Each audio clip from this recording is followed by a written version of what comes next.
Attila was the king of the Huns from 434 to 453. He was one of the greatest of the barbarian rulers who assailed the Roman Empire, invading the southern Balkan provinces and Greece, and then Gaul and Italy. In legend, he appears under the name Etzel in the Nibelungenlied and under the name Atli in Icelandic sagas. The empire that Attila and his elder brother Bleda inherited seems to have stretched from the Alps and the Baltic in the west to somewhere near the Caspian Sea in the east.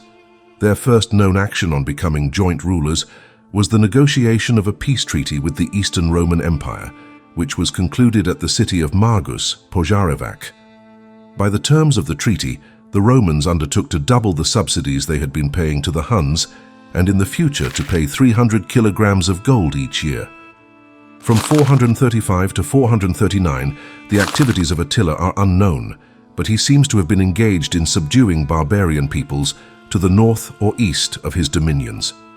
The Eastern Romans do not appear to have paid the sums stipulated in the Treaty of Magus, and so in 441, when their forces were occupied in the west and on the eastern frontier, Attila launched a heavy assault on the Danubian frontier of the Eastern Empire. He captured and razed several important cities, including Singidunum, Belgrade. The Eastern Romans managed to arrange a truce for the year 442 and recalled their forces from the west. But in 443, Attila resumed his attack. He began by taking and destroying towns on the Danube, and then drove into the interior of the empire toward Nisus, Nish, and Serdica, Sofia, both of which he destroyed. He next turned toward Constantinople, took Philippopolis, defeated the main Eastern Roman forces in a succession of battles, and so reached the sea both north and south of Constantinople. It was hopeless for the Hun archers to attack the great walls of the capital, so Attila turned on the remnants of the empire's forces, which had withdrawn into the peninsula of Gallipoli, and destroyed them. In the peace treaty that followed, he obliged the Eastern Empire to pay the arrears of tribute, which he calculated at 2,700 kilograms of gold, and he trebled the annual tribute, thenceforth extorting 950 kilograms of gold each year. Attila's movements after the conclusion of peace in the autumn of 443 are unknown. About 445, he murdered his brother Bleda, and thenceforth ruled the Huns as an autocrat. He made his second great attack on the Eastern Roman Empire in 447, but little is known of the details of the campaign. It was planned on an even bigger scale than that of 441-443, and its main weight was directed toward the provinces of Lower Scythia and Moesia in southeastern Europe, farther to the east than the earlier assault.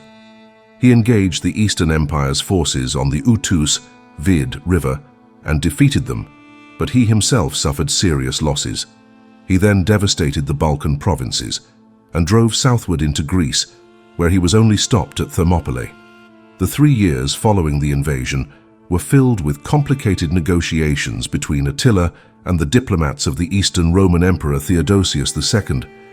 Much information about these diplomatic encounters has been preserved in the fragments of the history of Priscus of Panium, who visited Attila's headquarters in Wallachia in company with a Roman embassy in 449. The treaty by which the war was terminated was harsher than that of 443. The Eastern Romans had to evacuate a wide belt of territory south of the Danube, and the tribute payable by them was continued, though the rate is not known.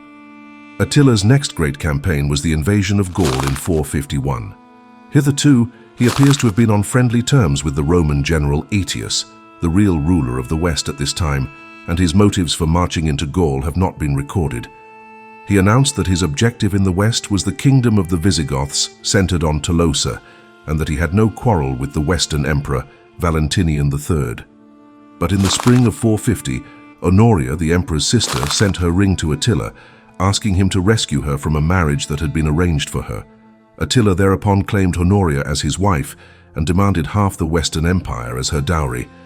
When Attila had already entered Gaul, Aetius reached an agreement with the Visigothic king, Theodoric I, to combine their forces in resisting the Huns. Many legends surround the campaign that followed. It is certain, however, that Attila almost succeeded in occupying Aurelianum, Orléans, before the allies arrived. Indeed, the Huns had already gained a footing inside the city, when Aetius and Theodoric forced them to withdraw. The decisive engagement was the Battle of the Catalaunian Plains, or according to some authorities, of Maurisa. After fierce fighting, in which the Visigothic king was killed, Attila withdrew and shortly afterward retired from Gaul. This was his first and only defeat. In 452, the Huns invaded Italy and sacked several cities, including Aquileia, Patavium, Padua, Verona, Brixia, Brescia, Bergamo, and Mediolanum, Milan. Aetius could do nothing to halt them, but the famine and pestilence raging in Italy in that year compelled the Huns to leave without crossing the Apennines.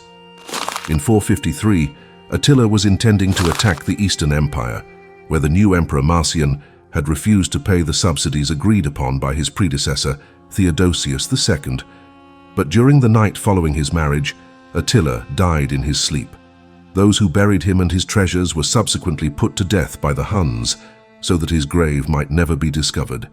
He was succeeded by his sons, who divided his empire among them. Priscus, who saw Attila when he visited his camp in 448, described him as a short, squat man with a large head, deep-set eyes, flat nose, and a thin beard. According to the historians, Attila was, though of an irritable, blustering, and truculent disposition, a very persistent negotiator and by no means pitiless. When Priscus attended a banquet given by him, he noticed that Attila was served off wooden plates and ate only meat, whereas his chief lieutenants dined off silver platters loaded with dainties. No description of his qualities as a general survives, but his successes before the invasion of Gaul show him to have been an outstanding commander.